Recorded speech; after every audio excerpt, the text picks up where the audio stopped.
A quote that I immediately think of is by Igor Stravinsky when they're talking about this, and I'm going to paraphrase Stravinsky. But Stravinsky says, some people feel that the goal of some people like to talk about music and use music for appreciation. They should be taught to love it instead. So when I'm teaching a student, I want that student, even if it's an honor band, to come say, I want to spend some more time with this music thing. This was such a great way to spend a day, as opposed to music. Music as your appreciation always confused me a little bit, because when I hear that as a consumer of music, I'm thinking, how silly is it for us to say, well, yeah, I appreciate the way Granger used that chord, as to, oh my gosh, did you hear the way Granger used that chord? And they're totally different. Welcome to Director's Circle, a podcast featuring insight from music educators and school leaders discussing their philosophies on the administrative leadership of a comprehensive music program. I'm Doug Conrad, and today's guest is Dr. Jason Worzbyt from Indiana, Pennsylvania. Let's begin.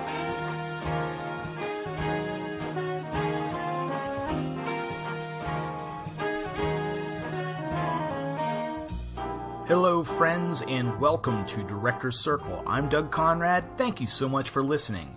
If you're new to the podcast, make sure to subscribe to the show on iTunes, Spotify, iHeartRadio, and Google Play Music, as well as following us on social media on Facebook under Director's Circle, as well as looking up our Instagram, Twitter, and YouTube accounts to stay updated on all future episodes. And if you absolutely love the podcast, you can even go on and help us reach new listeners by going to iTunes and leaving a review, as well as leaving a review and recommendation on our Facebook page under Director's Circle. You'd be my all-time favorite person. So, now, on to today's guest. As many of you know, I grew up in central Pennsylvania and am a product of the Pennsylvania public school programs. And whenever I was about a senior in high school, I attended an honors band festival called the IUP Honors Band. That's at Indiana University of Pennsylvania. And we had two outstanding conductors for that ensemble. One was the legendary Dr. Jack Stamp, as well as another conductor who really caught my attention just from his level of energy and his ability to connect with people and just the enthusiasm that he brought into music. His name is Dr. Jason Worzbyt. And if you are a band director or music educator in Pennsylvania, you are well aware of Dr. Worzbyt and also his high affinity for enthusiasm and passion in music, as well as his love of coffee. But if you've never met Dr. Worzbyt before, he is a professor of music at Indiana University of Pennsylvania in Indiana, PA, and also directs several instrumental ensembles and teaches music courses to undergraduate and graduate music majors, and also leads a very well-known and distinguished bassoon studio, which leads to a very unique catch, as he is also a conductor, a professor of music, but also a leading studio professor as well. So, without further ado, here's my interview with none other than Dr. Jason Worzbyt. Ladies and gentlemen, the time has come. We are here for the distinguished interview with our acclaimed guest, Dr. Jason Worzbyt. So, Jason, how are you doing this evening? I'm doing terrific. How are you doing this evening? I'm doing pretty well. This is my first week back to work after the holiday winter break, and right now it's about 6 o'clock on a Friday evening, and I'm enjoying, as Bob Matchett once said in an interview, the nectar of the band director coffee, which anyone who knows you, this is something that you are very fond of and are a very well-known consumer of. So if I were to ask you right now, are you drinking any coffee at the moment? I just stopped at Sheetz before I came home. I was at the office, but one of the things that I just started doing 2 nights ago, I'm now roasting my own coffee beans right in my kitchen. Oh man, that's definitely a big leap in as far as dedication. Wow. So with that kind of thing, because as far as with myself, unlike many of our profession, the type of specificity towards our favorite coffee can vary greatly. I know myself, I was always a very big Dunkin' Donuts guy, all love towards that brand, but I've really started getting into some fair trade brand, a little bit more caffeinated content. So for all of our listeners, especially people who are very familiar with you, if we were to go to your kitchen pantry right now, and even aside from your home roasted brand, what kind of coffee do you usually drink on a regular basis? Well, I tell you what, we have a wonderful roaster here called the Commonplace Coffee organization, and they have a big roaster in Pittsburgh, and the owner gets coffee from all over the world, and so he roasts everything from decaf to really deep espresso roasts to light roast. He does a lot of different stuff, so I love his coffee. Believe it or not, during the school year, there is a Starbucks right across from my office. Now, when that happened, I thought that was the sign of the apocalypse, that the world was going to end, because I never thought in a million years that would happen. But they built a food court literally right across from the music building. So I kind of feel like Norm walking into Cheers when I walk in there in the morning and in the afternoon, because they know me. Jason, yeah, I can imagine that. Yeah, and that's something, especially right now too. I know with this new brand, I've got onto it not only for the flavor but for the caffeine content. I've especially with me, I have a very early commute, as I have a longer commute across state lines, and there is one brand of coffee. It's more of maybe a novelty, I don't know, but a friend gave me a K cup of it just a few weeks ago. It's called Death Wish. I don't know if you're familiar with it, but. Yeah. Yes, I am. Oh, absolutely. Yes. Yeah, and I remember I had it. I had a K cup of it. I saved that K cup, and I had it for a lot of people the week before holiday break in education. That is sometimes the longest week of the year. I remember having that one morning around 8 a.m. at work, and I just remember floating across the room for about 2 hours. It was amazing. So anyway, with that said, though, obviously keeping high on energy leads to a lot of things in our profession, and definitely getting into a lot of the work and what we do. So with that said, could you talk a little bit about yourself and your professional background? Sure. Well, I grew up in Home, Pennsylvania, which is in the Marion Center School District, and I was incredibly fortunate to have two of the best band directors that I could ever hope for.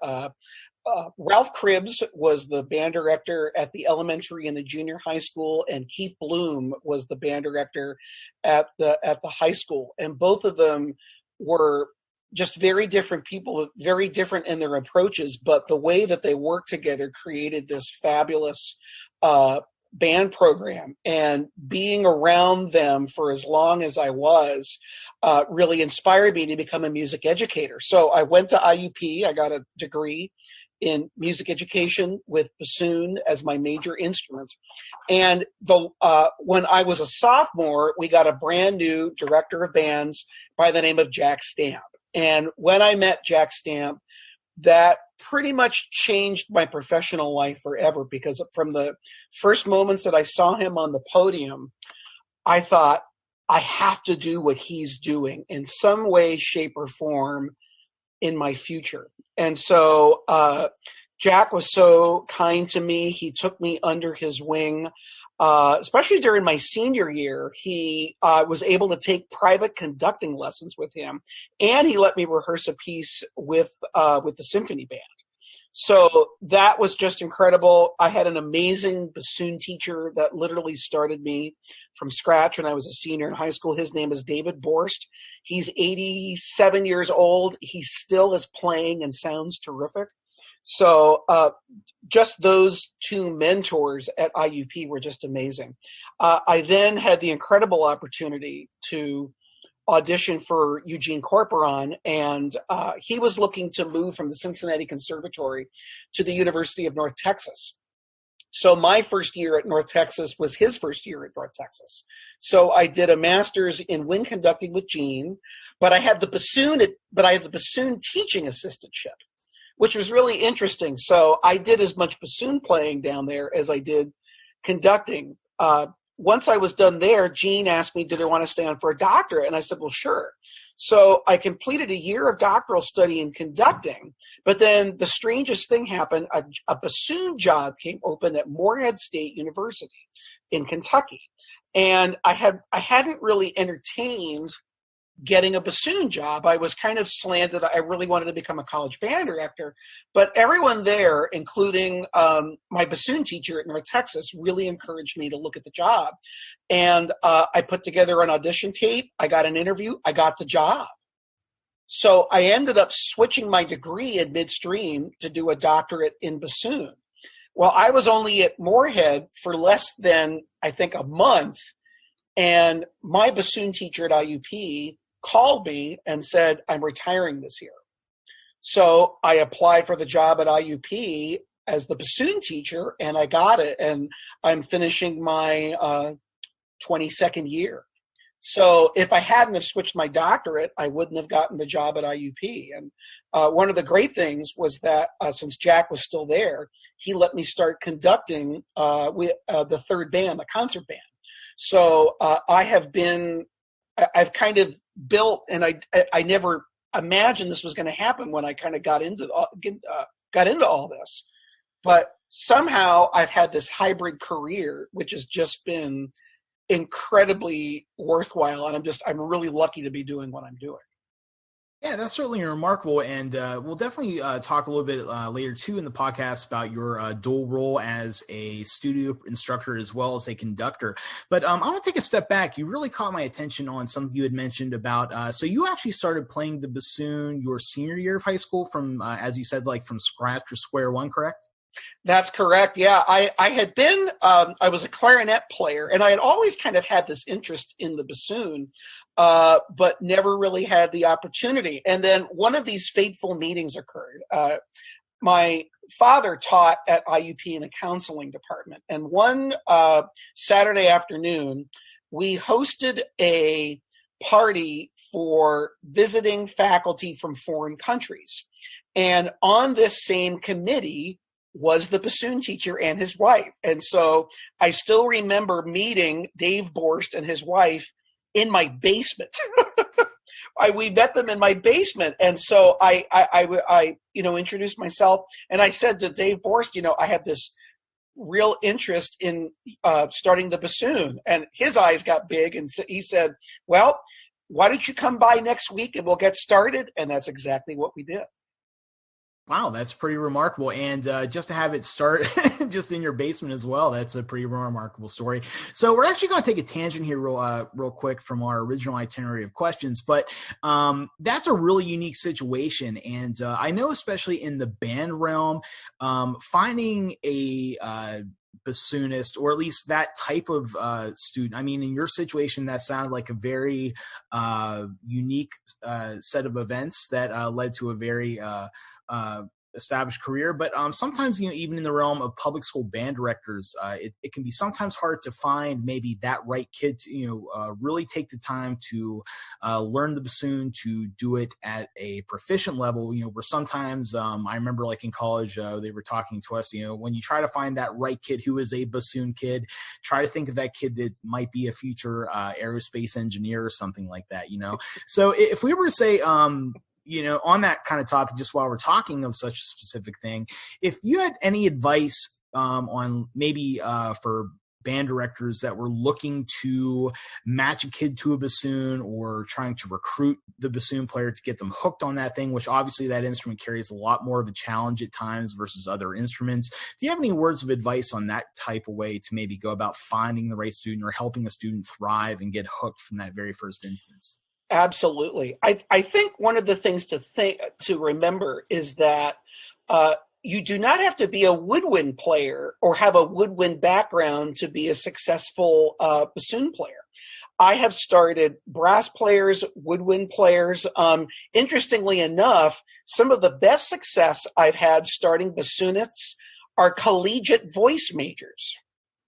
I've at IUP, I have several collegiate voice students that are doing bassoon minors with me, and they just gravitate to the instrument very easily. So, the big thing when you're looking for a kid is a lot of it is size of the left hand, specifically the distance between, it would be their middle finger and their ring finger on their left hand. That span is very important. That's the biggest span on the instrument. And because it's an open hole instrument, you want to find a kid that can successfully span that. But, in terms of starting a kid, one of the nice things about the bassoon is that it's very accepting of a wide variety of jaw styles and teeth formations. And there's some instruments that aren't. The instrument that comes to mind immediately is clarinet. Clarinet is very specific when it comes to embouchure formation and stuff like that. With the bassoon, it isn't, because the sound producing apparatus, the reed, is totally inside your mouth. And so it's very accepting. So, I think you want to find a student that has a lot of stick-to-itiveness, because you can start, I think it's very easy to get a student started, but then, there's a period of time there where they're going to have to, I don't want to say they're going to have to sound bad for a while. I really don't mean that, but there's a period of time where they're going to have to work at it. So I think if you can find someone that's got some stick-to-itiveness, I think that's important. But really, size is one of the big determining factors. There are three things you need to start a successful bassoon player. You've got to have a good reed, you've got to have a good instrument, and you've got to have appropriate pedagogical materials. And I often say to music educators that it's like a stool that has three legs.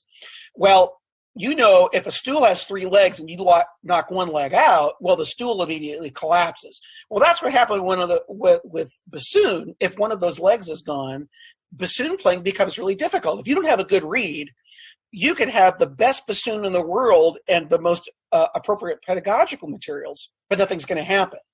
Let's say that you knock two of those away. So you have a bad reed and a bad horn, but still good music. Well, it's almost impossible. And if you have three of those things missing, well, you might as well not even start. The problem is that over my 22 years, with a lot of kids that will come to me for a first lesson, all three of those are the case. They don't have a reed that works. The bassoon is either missing pads or it's leaking, and they have no pedagogical materials. And so the instrument gets a bad rap. Think about your earliest experiences in junior high or high school, the first time that you heard a bassoon or someone try to play the bassoon. Was it this magnificent sound, or was it something else? Well, for myself, I actually, I remember I'll kind of go to one of my old, my high school choir director. Her name was Catherine Young, but she was actually an all-state bassoon player in high school. She's actually an IUP alumnus herself.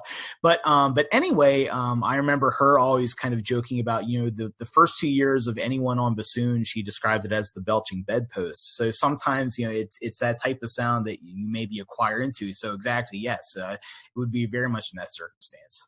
Yeah, so, a lot of folks, there's kind of this baggage that's associated with the instrument sometimes. And, when you look at it for the first time, I can kind of get that. One of my favorite movies is The Princess Bride, and I'm often reminded when Wesley is strapped up to the machine at the bottom of the tree, and they use the machine to suck 1 year of his life away.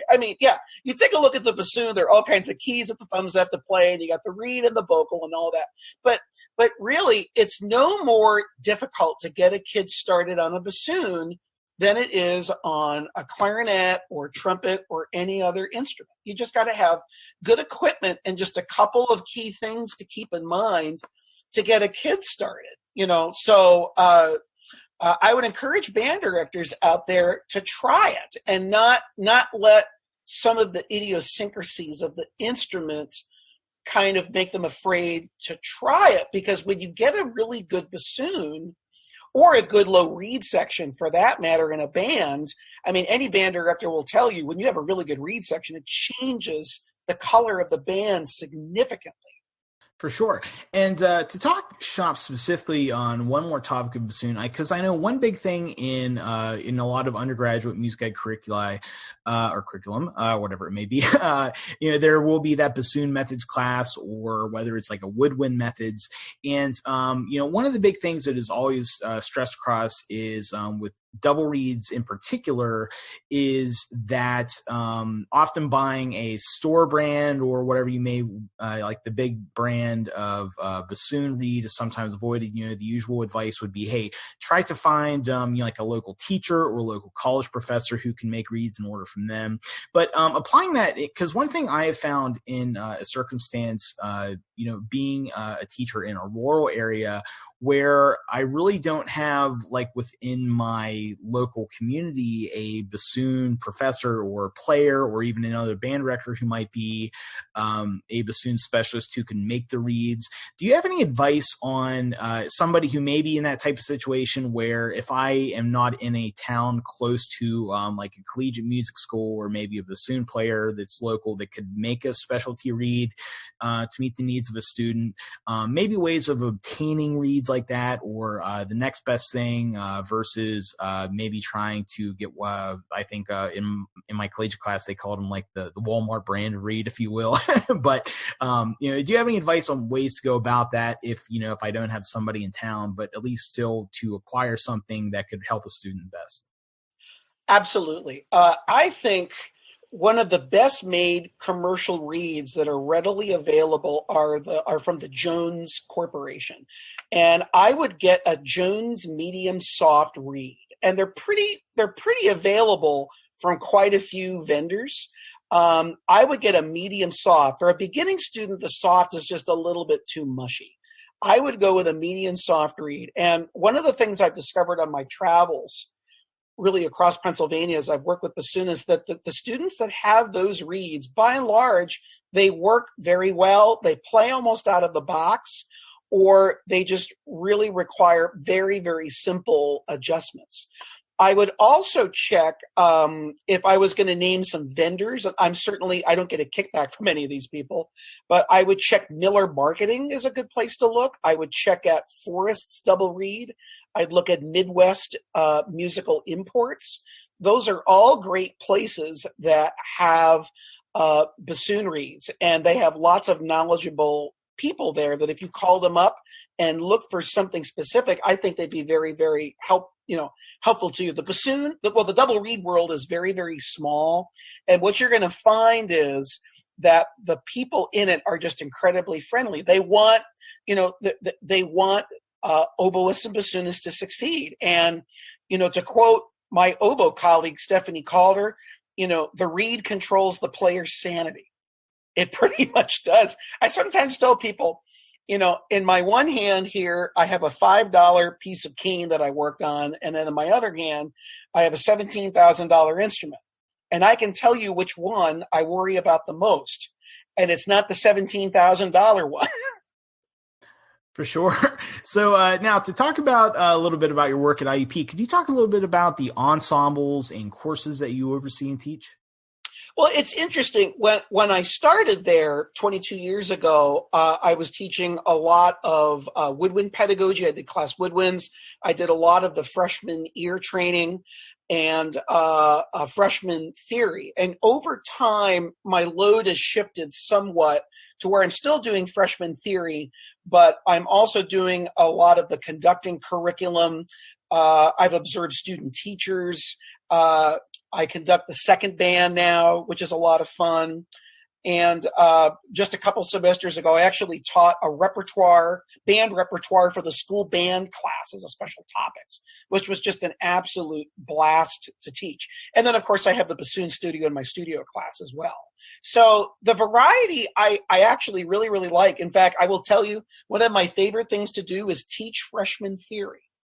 I really enjoy it. If for no other reason, I get to know the students. I get to know the freshman class pretty well because everyone takes Theory 1.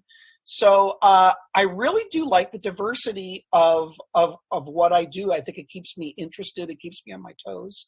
And, it's a great gig.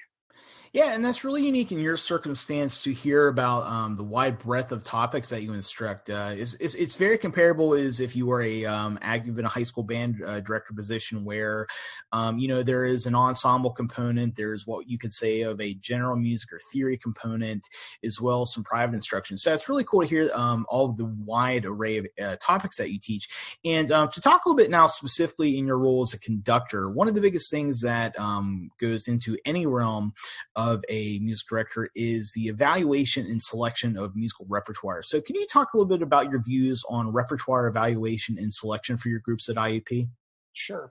So, I mean, for IUP, I would program for IUP in some ways a little bit different than if I was going to program for a festival. So at IUP, what I try to do, I'll talk about programming first. I'm about 99% of my students are music education students. So one of the things that I try to do is, especially since I conduct the second band, what I try to do is I try to program a lot of repertoire that they simply need to know that maybe they didn't get a chance to play when they were in high school. So one of the things that I do that is a continuation of what Jack Stamp did when he was here, every first concert of the year, which is homecoming weekend, I always do one of the British pieces. I cycle Holst 1, Holst 2, English folk song, suite, all those British pieces to make sure that they play them. So I try to do a lot of standard repertoire. So I'll do a Robert Jager Third Suite. I'll do a Clifton Williams Symphonic Dance No. 3. I try to do a lot of that as possible. And then I will balance that with trying to do a lot of pieces that are new. Sometimes when I program for this ensemble, it's a combination of kind of being in a museum and being in a laboratory at the same time. In that, when you go to a museum, you see all these classic pieces, and then sometimes you go to where the contemporary art is, and you just see some of these things that just blow you away. And that's kind of what I try to do with the college band, because I think it's important for them to know, okay, who are the trendsetters? Who are the folks that are creating these pieces now that maybe become part of the standard repertoire? But it's also really important for them to know, okay, what are these pieces that are the standard repertoire? When we play Holst, we're standing on the feet of giants. We really, really are. Or Vaughan Williams, or any of those pieces. So that's kind of the philosophy that I have with that. In terms of repertoire selection, one of the things that really impacted me is a dissertation that was written by Acton Ostling. And Acton Ostling talks about in this dissertation about evaluating repertoire that has serious artistic merit. And you can look this actually up on the internet. And he talks about a whole series of things that create serious artistic merit with wind repertoire. You could apply it to really anything, orchestral, choral, whatever.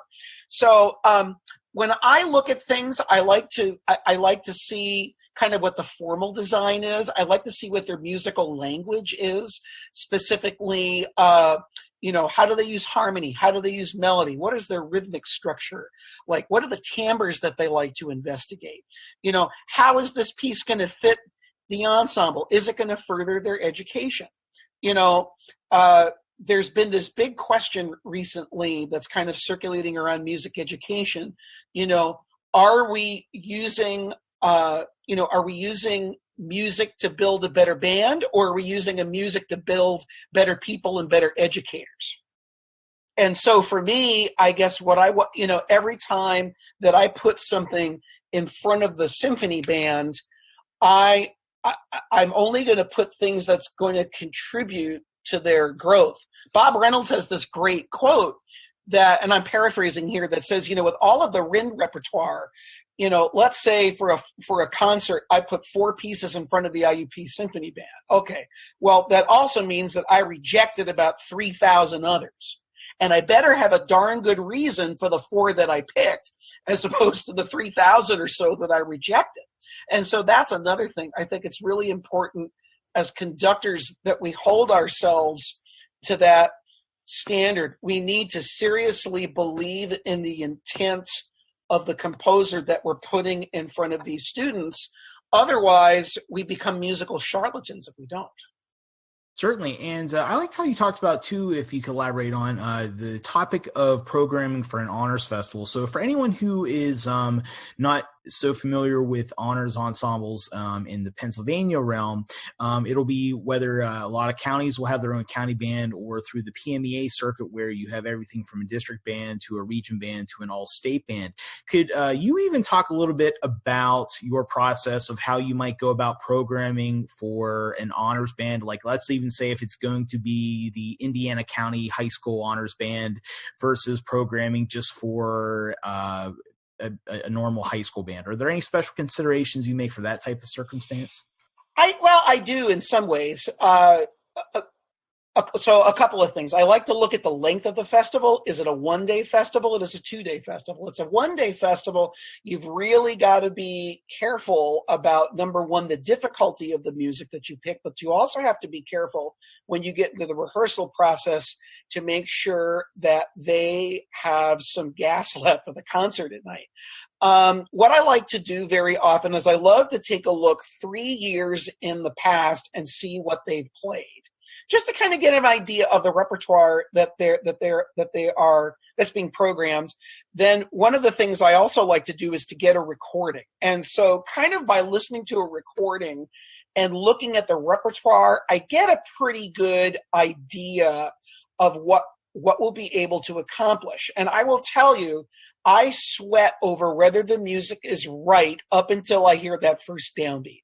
I sweat over that, because if the music isn't right, then it's going to be a tough slog and it's not fair to the kids. So, these are always teaching opportunities. So if I'm going to put repertoire, it's like, well, what do I want to teach with this? It's like, so if I want to teach a history lesson, what history textbook am I going to use? Okay, well, I want to teach division. What division textbook am I going to use? Well, it's the same thing with music. And so I can talk about the different historical periods in music. I can talk about multicultural. I can talk about a whole wide range of things. And then I'm essentially picking the textbook or the curriculum that I'm going to use with those ensembles. But I sweat the music big time when I pick for a festival. I really do. And I love to contact the host. And like, when I submit a program, I'll say, well, now, what do you think about this? Is it too easy? Is it too difficult? What do you think I should do? And I lean, especially if it's a group that I don't know or I've never stepped in front of, I rely very heavily on those folks, because I really want the experience to be a positive one for the students. I think that's so important.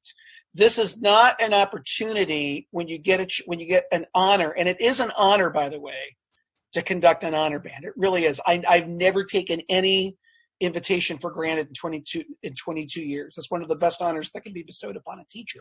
But that's not the opportunity to take every grade 6 piece that you've always wanted to play and put it in front of a group. You shouldn't do that, And so this is particularly true with junior high. I've had the opportunity to do a couple sight reading one-day junior high bands. And then you really have to be particular when you're programming for that. But the music has to be in the forefront. It has to be in the forefront. So I will use every tool at my disposal to make sure that that's a good fit. Yeah, it's really neat to hear that approach, especially for me. You probably wouldn't remember as far as contact me, but I actually had the privilege of being, when I was in high school, you actually did conduct one of the honors bands I was in. I want to kick it back. I want to say 2005 PMEA region, would it be 2 or 3, Central Cambria High School with Michelle Bougie as host director. That was a very fun time. I think we actually played a stamp piece with band dancing, I believe. That was a very fun time. I remember that entire program. We did American Salute, O Magisterium, band dancing of Jack Stamp. We did the Granger Children's March. We did Brandon's Rainbow of Andy Boysen, and we ended with the Sam Hazel Exultate. That's right. That's right. Yeah, I do remember that. Yeah, American Salute. Yeah, especially with a lot of that. Yeah, I remember that was actually the All-State Band audition. I remember that. So that's really cool to remember that. So anyway, to talk a little bit now, as you kind of even put in context of maybe in a situation where you don't always want to throw out just a grade 6 for every piece you do in a group, more specifically to what we do in the context of maybe teaching in a public school band program, probably more at the secondary level. And I can even put this in my own perspective where, going through undergraduate training, a lot of people get those recommended repertoire lists. I mean, there's book series now that detail a lot of great pieces. But, I remember kind of being that 22-year-old know-it-all coming out of college, fresh with my degree out of student teaching, thinking that every high school band is going to play a grade 5 piece for most every tunes. And just going through with trends in education, sometimes that may not be the circumstance, whether it be limitations, especially over the past 20 years of resources, whether it be time, finances, or even demographics of sizes in a school. Certain times there are certain levels of music or certain types of orchestrations of music that might better fit students' needs. And with that said, I even know when I first came out into profession, because you get those repertoire lists. As far as if I'm a band person, I know what the whole suites are. I know a lot of the Kelly stuff is in the standard repertoire at that specific grade level. But, I really didn't know a lot of the gems or a lot of the great repertoire that's especially around that grade 2 to even like grade 4, something that might be in a more developing program, we could say. So if you could offer any thoughts, do you have any recommendations on ways to go about finding and learning new repertoire, even if it's at that specific level or even just new repertoire in general that you might program even for a collegiate group? Absolutely. So I'll start with my philosophy is, and this is irregardless of the ensemble that I'm standing in front of, you have to meet the students where they are. You absolutely have to meet them where they are in terms of their musical development. And I think what you say is very, very true. We have this picture that, yes, if they're a high school band, they should be able to play this piece and they should be able to play this piece. And then sometimes we try to do that and we quickly learn that's not a good match. So it's so important to meet them where they are. Now, in terms of finding pieces, there are lots of great resources. One of them is the Midwest Clinic, which I actually just came back from a couple of weeks ago. Even if you don't attend the clinic, one of the things you can do, you can download, and this is so cool that they have this, you can download the Midwest app, and you can now look at every single performing ensembles program, and you can see all of the new stuff that's coming out. So that's something that I would highly recommend. One of the things that I like to do when I'm getting ideas for pieces is to look at suggested repertoire lists for adjudication. And Pennsylvania has had this real expansion in adjudication, a lot of it due to the efforts of Tom Snyder and the PMEA, now they call it music performance assessment. There's a very, very good repertoire list. And so many states have extensive repertoire lists for adjudication. Pennsylvania has a good one. Florida has a good one. Texas has a good one. Indiana has a good one. And most of them are free. And so you can get a really good look at what a lot of these states are playing. And in a lot of cases, it's a lot of these chestnuts by John Edmondson and John O'Reilly and John Kenyon and John Sadiklik. I guess I didn't mean to say all Johns there, but that's another place I like to look. Another place I like to look are some of the recent publications. Like, for instance, there's a 3-book series called Rehearsing the Band, and I know the first volume was edited by John Williamson. I'm not sure if he did the others, but they interview lots of wonderful conductors. Like the first book had Frank Battisti, Gene Corporon, Jim Croft, Alan McMurray, stuff like that. And they list some of their own favorite pieces. So those are some resources that I love to check out. One of the things that you can do, and I discovered this with the band repertoire class that I taught, if you type in Texas UIL on J.W. Pepper, they will give you like a printout of almost like every single piece in the Texas UIL band that you can take a look at and see what they're playing. So I do a lot of, that's how I get a lot of ideas, specifically when I work with middle school band, which I absolutely love to do. Another resource that I have used in the past is this is for older groups, is the CBDNA Report, College Band Directors National Association. You can download all of the newsletters for free. And in the back of the newsletter, you can find every single small college to huge university. And a lot of these groups send in what they play.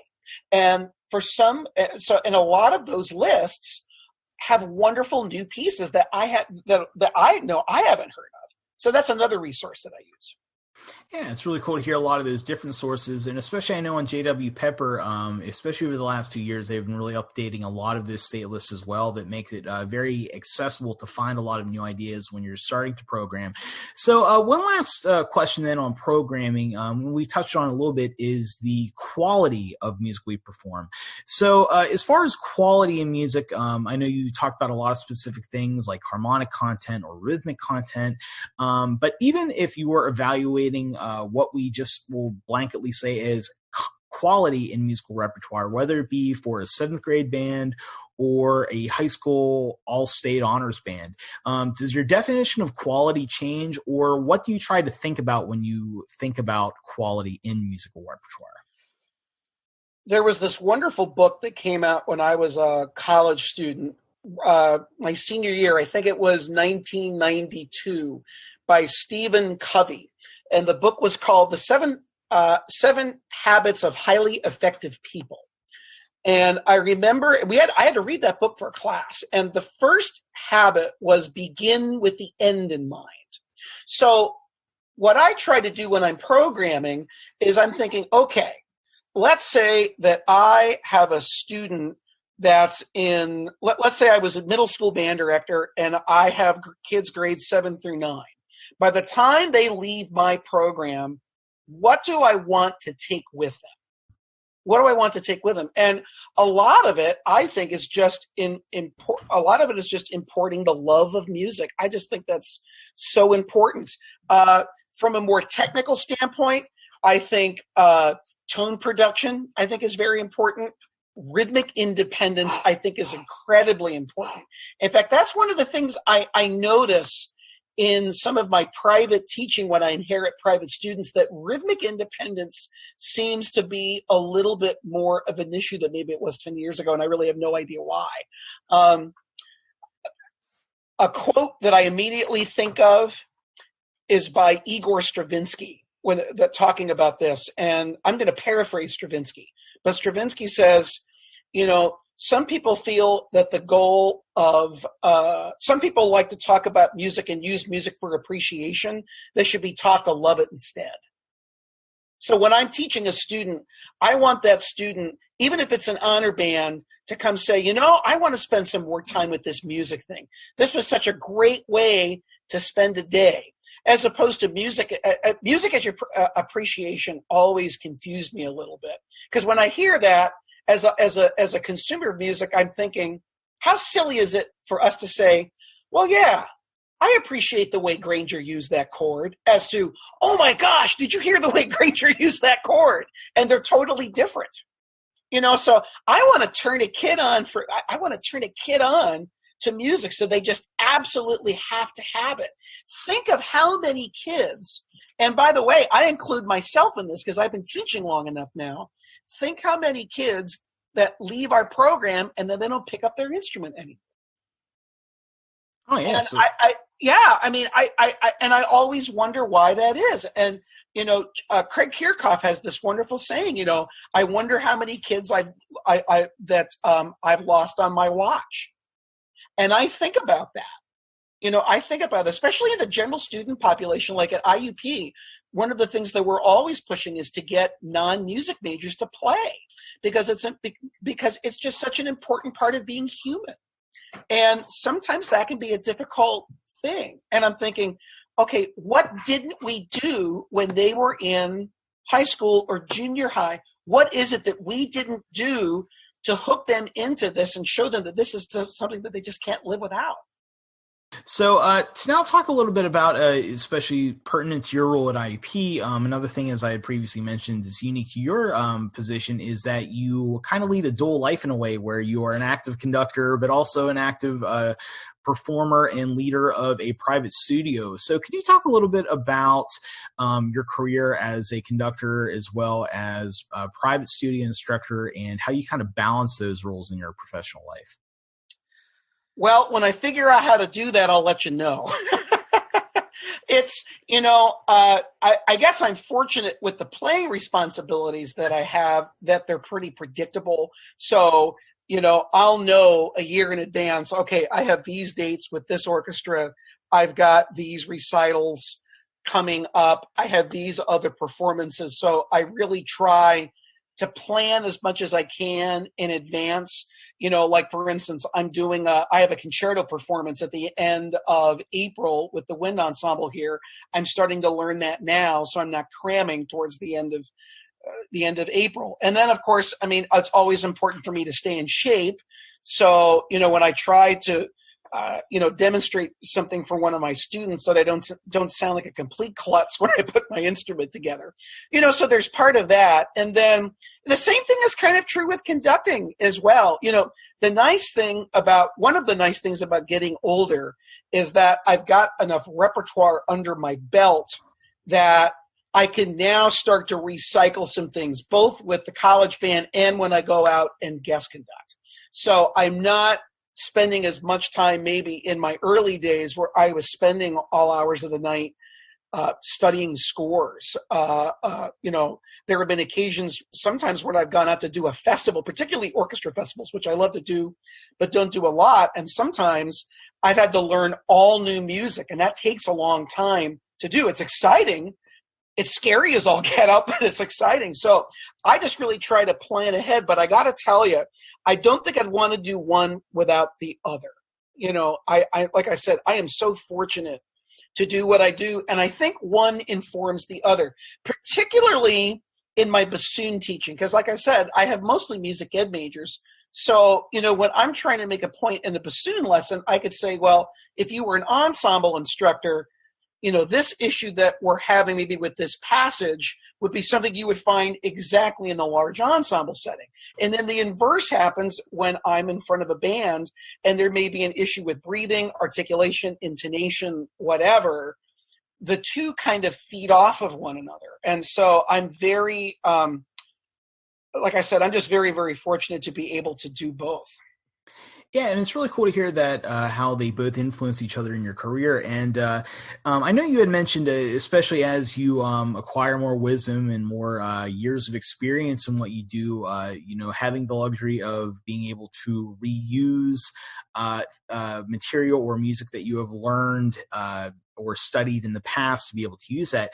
But a lot of things I think in the profession now, a lot of times too, it's where a lot of what we do really has to happen outside of school. Even in the context of just being a music director, where we can talk about practicing conducting or score study, or even in your circumstance, just being able to keep up the chops to maintain that level needed to instruct a private collegiate studio. And one of the largest things I know that a lot of people have really started opening the conversation about in music education is work-life balance, but also having that time to do those necessary things outside of the 9-to-5 job time. So if you were to offer any advice, would you have any advice? Like, let's say if you were to take a time machine and go back and you graduated college, maybe got your master's, you're 25 years old, you got a high school band job, your first time out, but you still want in time to do those things like adequate score study, or even just keeping up chops on your bassoon. Kind of like where if I want a workout regimen, sometimes you really have to find and budget that 1 hour a day to do it. Do you have any thoughts or suggestions on maybe practical approaches to being able to do that consistently across a career for a lot of people working in the field?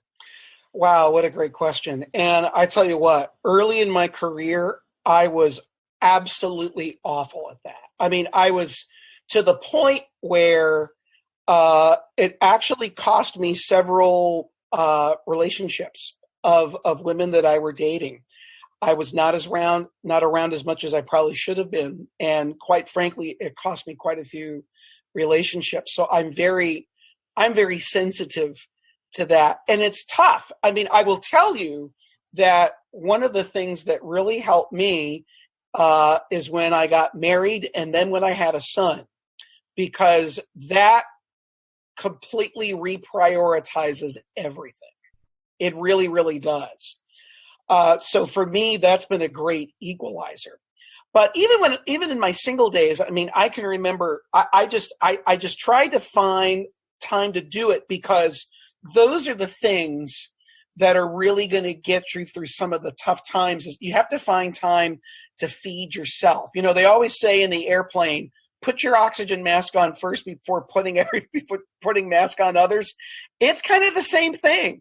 You know, so whether that means that you get up an extra hour to work out, and believe me, for a band director, I know how hard that is. I get it. But if you can find time to do that, that's great. Going to conducting workshops is another great way to do that. Just getting together and shooting the breeze with local directors, I think, is such a great thing. Programming is such a great thing. I think especially associating with other teachers that are as passionate about the profession as you. Because just like in any profession, there are people that love what they do and people that are just doing it for a paycheck. And that's across any profession. But it's very important, I think, to really hang around the folks that their pants are on fire about what they do, and they can't imagine doing anything else. That, I think, is such an important thing to keep the tank filled. Another, I think, is and Bob Reynolds talked about this in a really interesting, there's a really neat clip of him on YouTube talking to some students at, I think, University of Central Missouri. And if you haven't had the chance to hear it, it's great. But if you can find time to do things that only you can do in your program, it can save you some time. I am very fortunate at IUP that we have grad students that can set up a band room for me, or do some paperwork for me, or do some, copy some scores for me. And that is such an important thing. And so if there's a possibility for you to do that, or one to do that in a program, suppose you've got some really, you have some students that want to hang out in the band room before class starts in the morning. It's like, okay, guess what? If you'd like to stay down here, have I got a job for you? Or something like that. But if you can find time to do the things that only you can do, I think that's a way of kind of preserving the energy, because it takes a lot of energy to be a teacher. It really, really does. And I don't care what type of teaching you do. You really, if you do it the right way, I think teaching spends about everything that we have. Teaching really is about paying it forward. It really is. And I think about that, the older that I get. I've been around, I'm teaching students now that were born when I first started to teach. And I think about that more and more, is that, we're always in the process of paying it forward. We had teachers that did that for us, and we do that for them. I know I'm getting off on a tangent here, but I think that's important as teachers, that's what we do. It's one of the most giving professions, I think, that there is out there. Yeah, and that's something I definitely know in another podcast, the Everything Band podcast. Mark Connor, their host, talks a lot about with all of his guests on work-life balance. And that is oftentimes something that is brought up is areas of delegation, or even giving ownership of a program to different stakeholders, whether it be to a uniform mom or to a student. So those are some great points. So now to talk a little bit about music, more in the context of a K-12 public school setting. Do you have any thoughts on the role of arts in a public school curriculum? A few years ago in Pittsburgh, there was this massacre at a synagogue. And I was just stunned by what had happened. And I just sat in my living room for hours. And then I had this thought.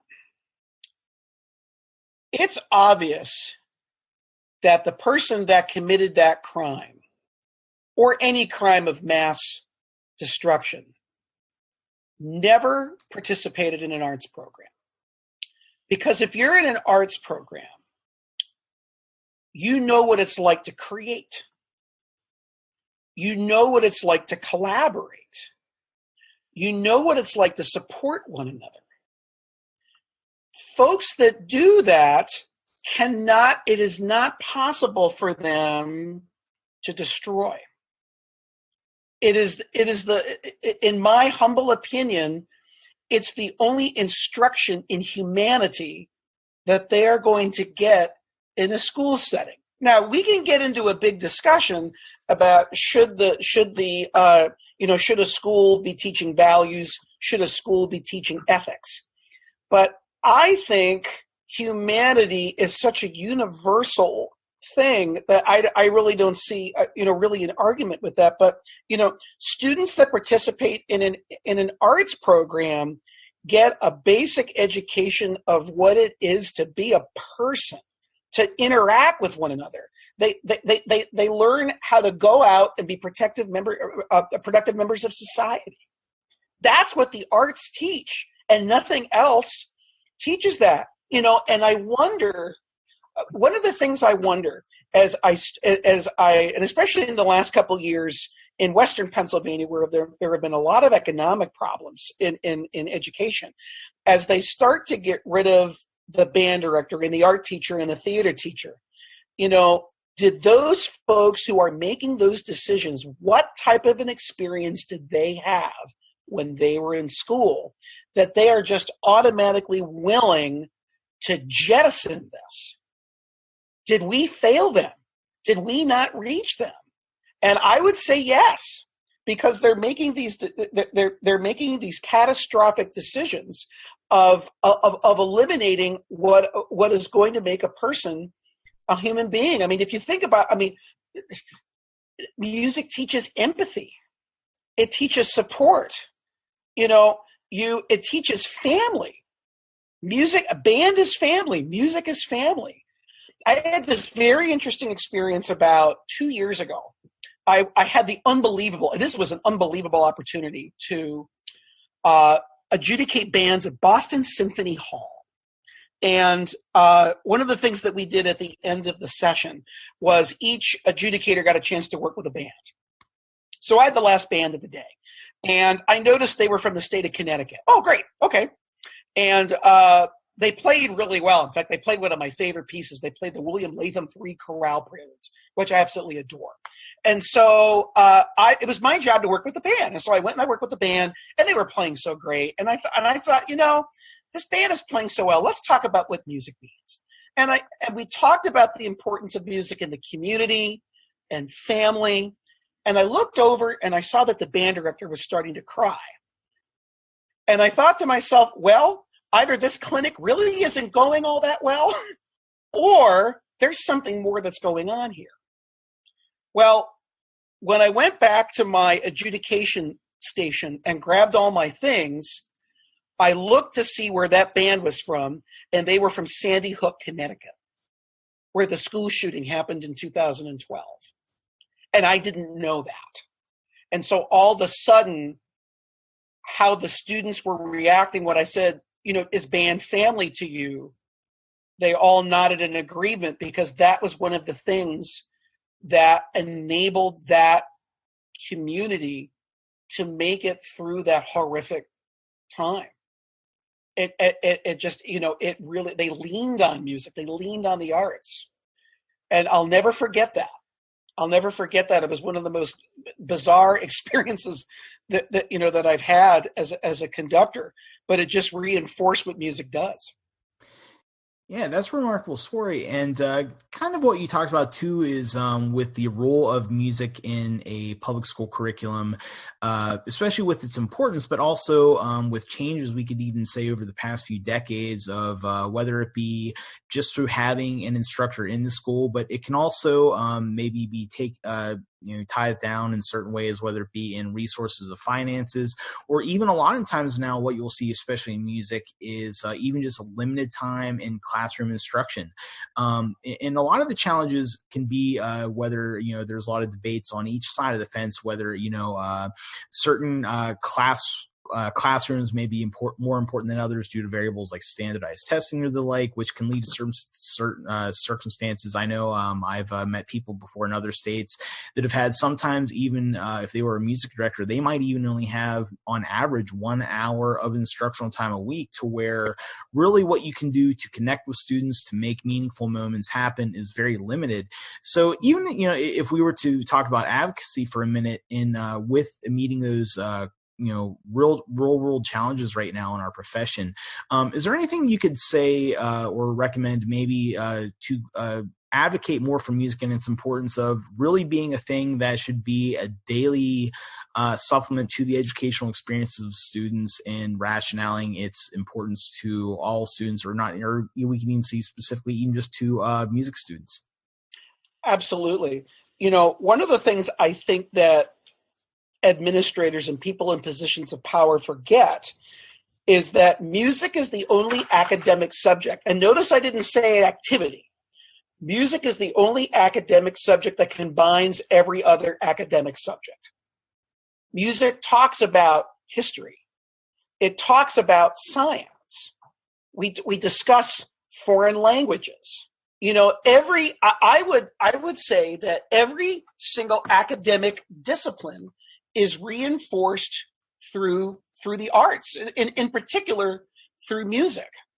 And so when I hear people trying to get rid of this, I think they forget. And you see, this is where we have to convince them that it's an academic subject, because sometimes, I know sometimes in an elementary school, sometimes we are the special class. Well, what special did you have today?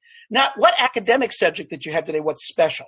And music is a special. Well, music is indeed special, but it's an academic subject. And I think that folks forget about all of this cross-curricular learning that takes place. Let's say that you have a band that's working on music for Prague. Well, that is an incredible history lesson told from the prospect of someone living a world apart and watching his homeland be overrun by the Soviet Union.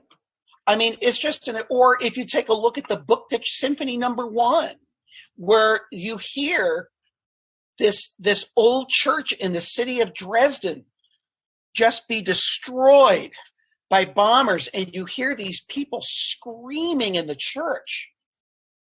It's such a powerful lesson, but it talks about all of these things. You can talk, music is math.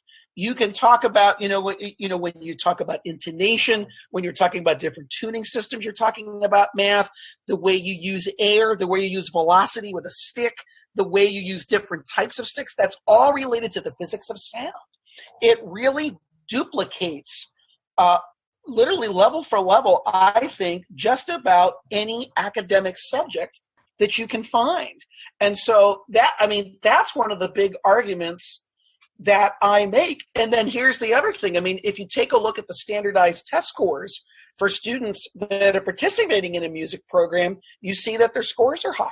Now some administrators might quibble with maybe the scientific method that those results were obtained, but I think that's an argument that we win. But you know as well as I do that advocacy is part of the built-in gig. And even at the collegiate level, I can tell you that, when they want to take positions away from us, or take funds away from us, we continue to advocate for what we do.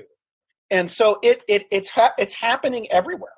Certainly. And I know that kind of brings to mind of in my conversation in episode with Frank Battisti, one thing that I remember from that conversation was he even talked about with other subject areas, like even if you were to say English or language arts now, I guess, the quality of the subject is often derived from the quality of the material that we cover in class. It's not just we study the English language just for the necessity of it, but, it's through the study of great works of Shakespeare or other great novels ensembles and the like that really make that a meaningful experience. And I think sometimes, and there may be some different opinions on this, but with music, and especially kind to you say what you said, where, the academic subject of music and not the activity of music. Sometimes I've heard from people in the profession that, and this is dependent upon the director, but, sometimes it can sway to the side of becoming an activity and allowing that perception to build, whether it be through the substance of what we do in class or even how a program is run, maybe with different intent. You know what I mean? So would you have any suggestions on the topic of, if you were to walk into any program, let's even say if you were to go be a choir director, for example, or whatever, what would you keep in mind running your program, or while running your program, I should say, to establish it as an important academic criteria and subject, but also to establish it amongst your students that it was something that had a very academically set focus to what you did? Boy, that's a great question. I mean, I think it's important that the tail doesn't wag the dog sometimes. And I know, even though you asked me about me being a choir director, let me go back. Let me say that I was coming into a high school program. And one of the big visible things that high schools do is having their marching band. And that is such a wonderful vehicle because you can introduce all kinds of music to different audiences. I think it's a point of civic pride. But the problem is then the other half of that becomes to some people that, well, this looks like an activity. And so I really think it's important to keep the concert ensemble. And I may take some flack for this answer, but as important as marching band is, and it is, I think it's important to kind of keep the concert ensemble really front and focused in the curriculum, because I think that's where you make that case. That's where you can that's where you introduce the great works of art. That's where the fundamentals are presented. All these nuts and bolts and fundamentals that we present, we really present with the concert ensemble. I mean, think about it. I know as a young fifth grader in Marion Center School District, I didn't receive my first clarinet lessons out on the field. I received my first clarinet lessons, inside, where I learned to put the clarinet together, and I learned my scales, I learned the embouchure and stuff like that. And so I think we have to strike that balance.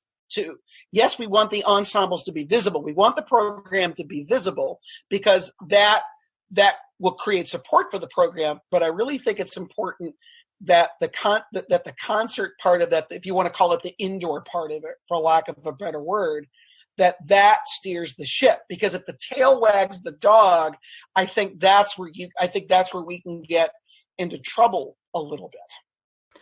Certainly, some great points there, Jason. So now to move on to some questions that I ask all guests here on the show, and you can even put this in the context of what you might do in an honors festival with secondary level students, or even something you do with your current students at IUP.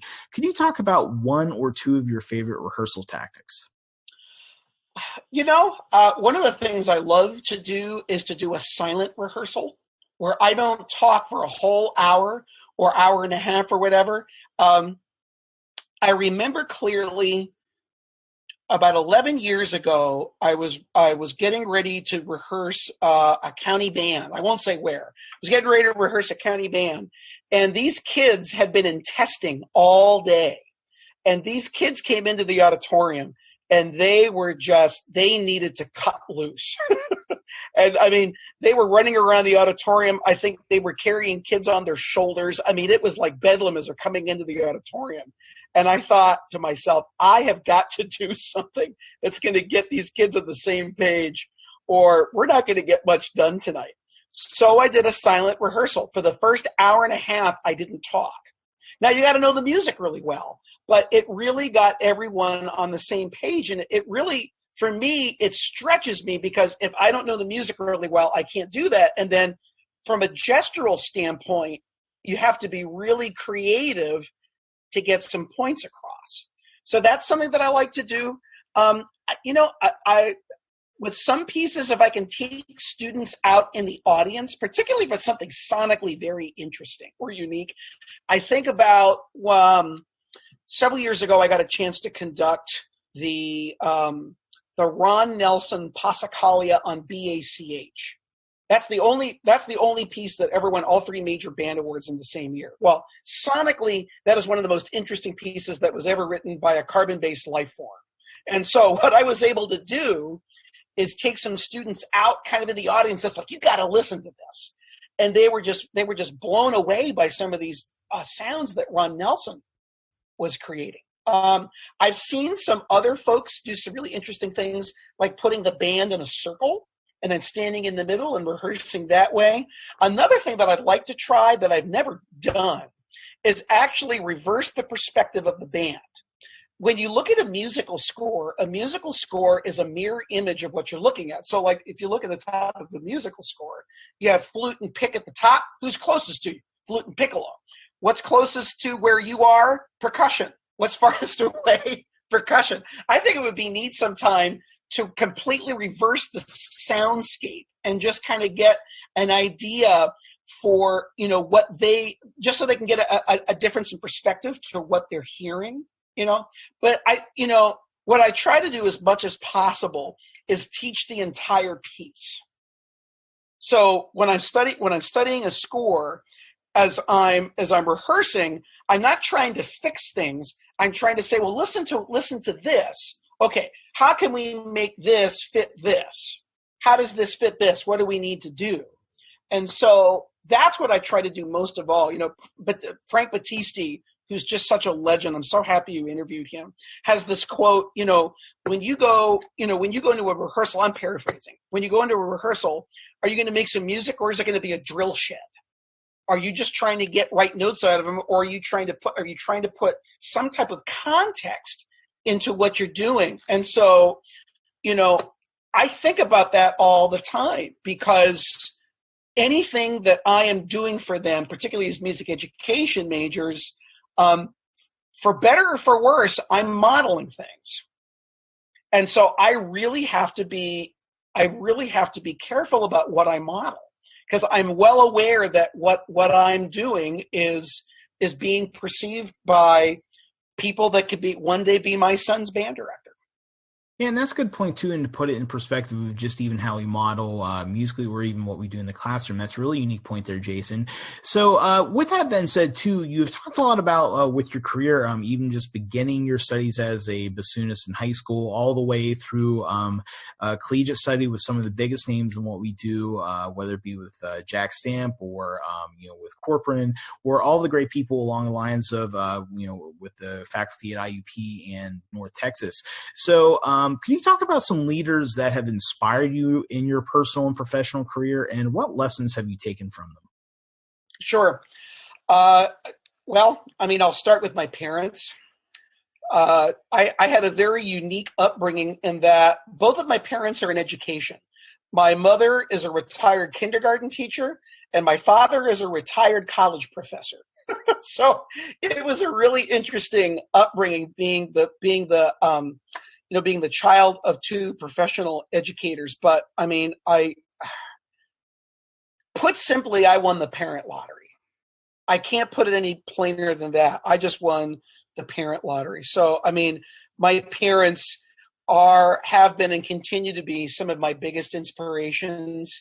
My wife completely balances me. She absolutely knows what it takes to be in this profession, and she kind of got a first row seat of that when we were dating for the 2 years that we dated, and it didn't scare her off.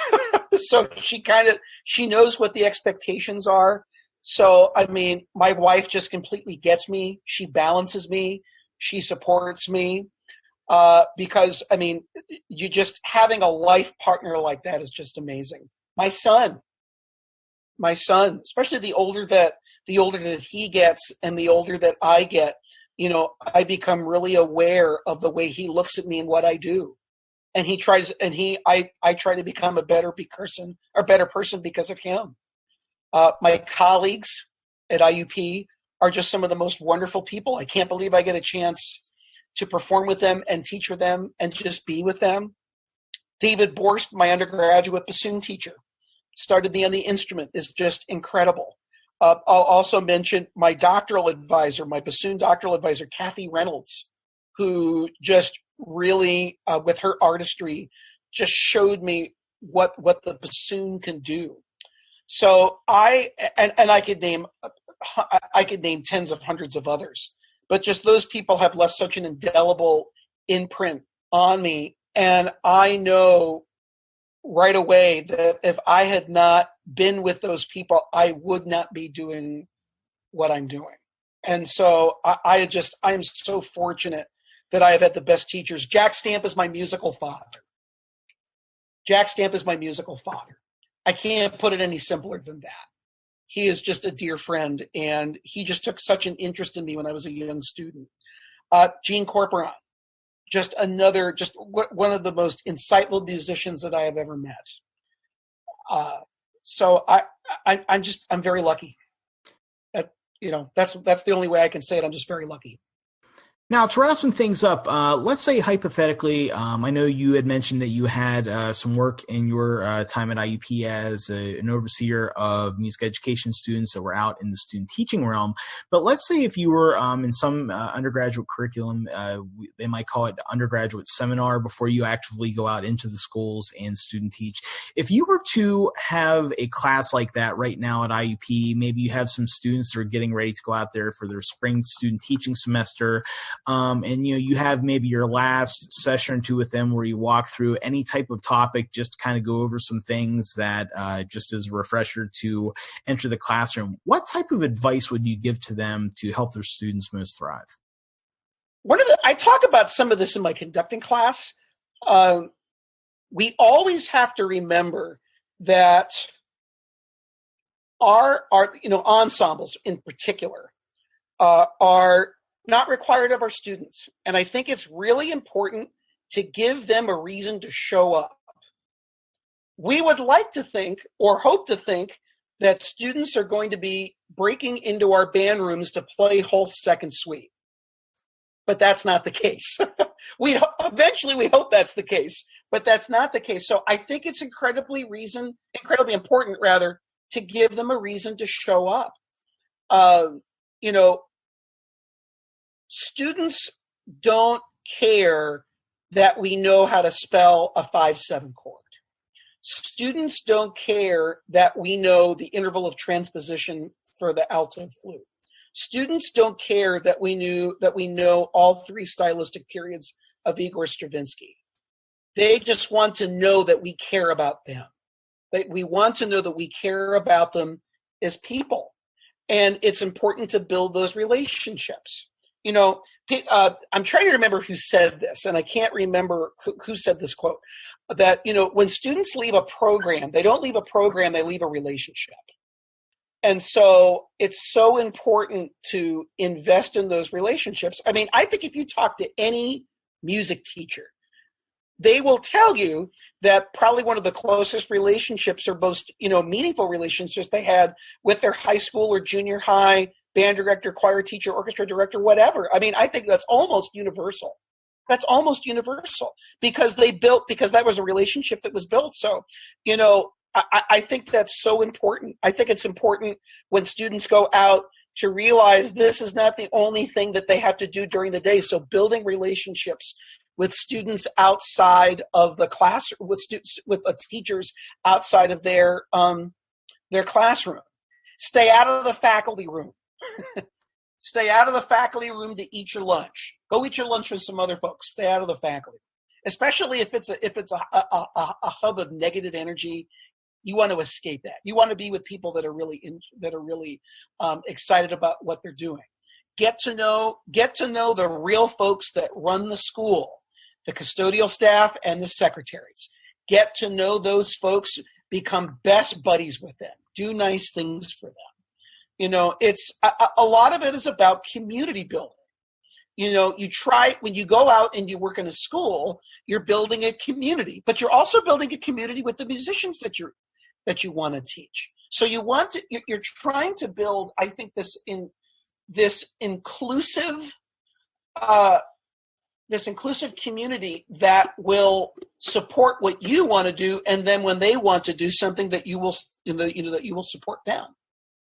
And when you need to make that big favor, hey, look, can I have the football field for whatever? And it's like, then they'll say, well, yeah, of course you can have it. Absolutely.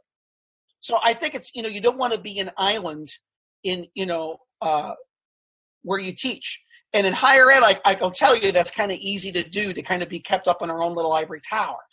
I have to make time to get out and to talk to other people, because it's very easy to do that. Certainly some good points there, Jason. So that wraps up everything with our interview. I'd like to thank you again for all of your time and insight with this podcast. And with that said, I wish you and your students nothing but the best as you enter your spring semester. Hey, thanks, Doug. Thank you so much for having me. I really appreciate it. This concludes our episode. Many thanks to Dr. Jason Worzbyt for sharing his time, wisdom, and insight on how to create meaningful and inspiring musical opportunities for our students. If you enjoyed this episode, make sure to subscribe to the podcast on Spotify, iTunes, Google Play Music, and iHeartRadio, as well as liking our Facebook page under Director's Circle to stay updated on all future events and episodes. This is Doug Conrad saying thank you for listening, and be sure to tune in to the next edition of Director's Circle.